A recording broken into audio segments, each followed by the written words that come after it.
সেভিংসের টাকা ফেরতের দাবিতে সমবায় অফিসে তালা, বিক্ষোভে উত্তাল গ্রাহকরা। সঞ্চয়ের টাকা ফেরতের দাবিতে উত্তাল হলো পূর্ব বর্ধমানের মেমারি 2 নম্বর ব্লকের কন্দর্পপুর। বৃহস্পতিবার বিকেল থেকে কন্দর্পপুর সমবায় কৃষি উন্নয়ন সমিতি লিমিটেডের হেড অফিসে বিক্ষোভে ফেটে পড়েন ভান্ডুল শাখার একাধিক গ্রাহক। ক্ষোভে ফুঁসে উঠে সমবায় অফিসে তালা ঝুলিয়ে দেন তারা। জানা গিয়েছে, ভান্ডুল শাখার অন্তত 1365 জন গ্রাহকের জমা রাখা টাকার পরিমাণ প্রায় 42 লক্ষ টাকা। অভিযোগ, দীর্ঘদিন ধরে টাকা ফেরতের দাবি জানিয়েও কোনো সুরাহা না মেলায় এদিন তারা পথে নামেন। গ্রাহকদের মধ্যে কেউ 40,000, কেউ 50,000, আবার কেউ 1 লক্ষ থেকে 3 লক্ষ টাকা পর্যন্ত জমা রেখেছেন বলে দাবি। অধিকাংশ গ্রাহকই গরিব, দিনমজুর, আদিবাসী ও সংখ্যালঘু সম্প্রদায়ের মানুষ। বিক্ষোভ চলাকালীন সমিতির ভিতরে উপস্থিত ছিলেন দায়িত্বপ্রাপ্ত ম্যানেজার বিভাস ঘোষ, মেমারি 2 নম্বর ব্লকের সমবায় সিআই রামপ্রসাদ নন্দী এবং সমিতির প্রাক্তন বোর্ড মেম্বাররা। ম্যানেজার বিভাস ঘোষ বলেন, ভান্ডুল শাখা থেকে প্রায় 38 লক্ষ টাকা ঋণ হিসেবে দেওয়া হয়েছে, যেগুলির পুনরুদ্ধার সম্ভব হয়নি। সেই কারণেই গ্রাহকদের টাকা ফেরত দেওয়া সম্ভব হচ্ছে না। তবে আরও বিস্ফোরক তথ্য সামনে এসেছে। অভিযোগ, যাদের এই ঋণ দেওয়া হয়েছে তারা কেউই নাকি কন্দর্পপুর সমবায় কৃষি উন্নয়ন সমিতির সদস্য নন। পরে প্রশাসনিক আশ্বাসে পরিস্থিতি স্বাভাবিক হয়।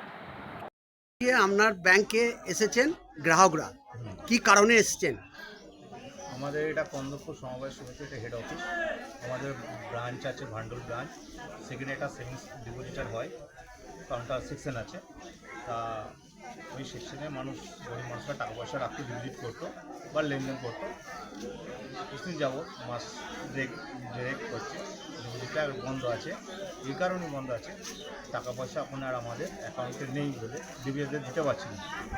বিষয়টা হচ্ছে যে 2018 সালে 19 সালে যখন ম্যানেজারবাবু ছিলেন, প্রাক্তন ম্যানেজারবাবু, তখন সুধীর মুখার্জি, ওনার বাবার নাম হচ্ছে মুরারিপদ মুখার্জি। ওনার বাবা অন্তত বর্তমানে বেঁচে আছেন, সোসাইটিতে কাজ করতেন। উনি উপদেষ্টা, আমি ছিলাম গ্রুপ ডি স্টাফ। আমি তারপর ওই জন্য মারা যান 20 সালের জুলাই মাসে। কে মারা যান পর? ম্যানেজারবাবু।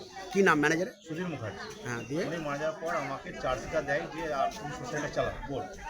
সেই বোর্ড ডিজলভ হয়ে যায়, তারপর বোর্ড আসেনি, আবার নতুন অ্যাপ্লাই হয়েছে, বোর্ড হবে।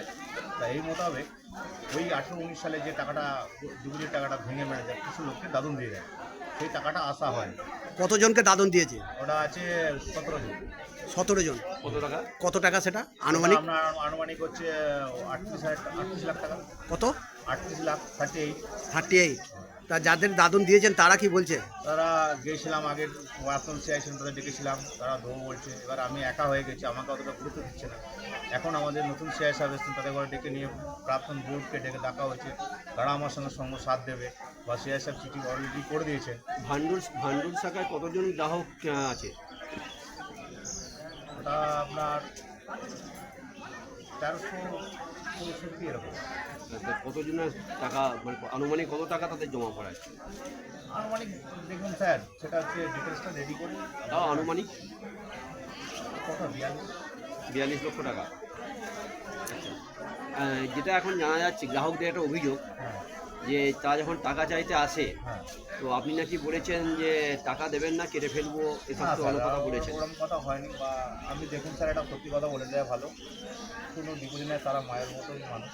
তাদের ঘরে বলেছি তুমি অপেক্ষা করো, আস্তে আস্তে টাকা দিও, এটা স্যার আমি বলেছি। এটা মিছে কথা, কিন্তু তারা তো বলছে যে আপনি বলতে পারে স্যার, কেউ যদি বানিয়ে বলে। আমি যেটা সত্য সেটাই বলেছি, তাকে সম্মান দিয়ে বলেছি যে আপনার মেয়ের বিয়ে আমি চেষ্টা করছি আপনাকে। তার মধ্যেই ওনাদের মধ্যেই একটা মেয়ের বিয়ে হয়েছে, হঠাৎ দুজন হয়েছে, অসুস্থ হয়েছে, তাদের ঘরে আমি টাকা ব্যবস্থা করে দিয়েছি।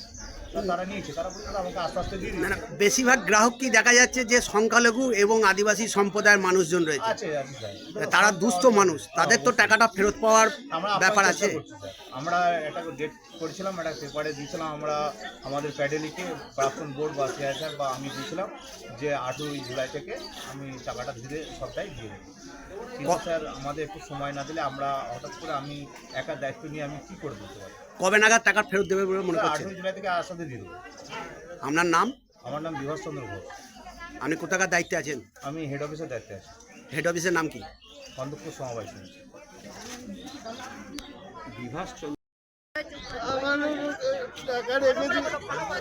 টাকা রেখেছি ব্যাংকে, আমাদের তখন জানাইনি।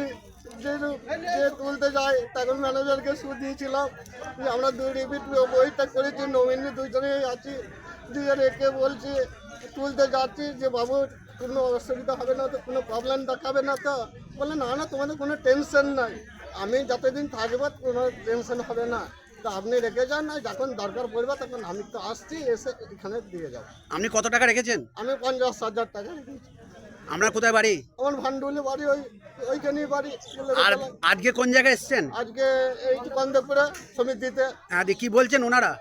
ওনারা বলছে আমরা টাকা এখন আমরা হাতে নাই, আমরা সব ব্লক করে দিয়েছি, এখন আমরা টাকা কালেকশন করে তারপরে আমি দিতে পারবো, তাছাড়া আমি দিতে পারবো না।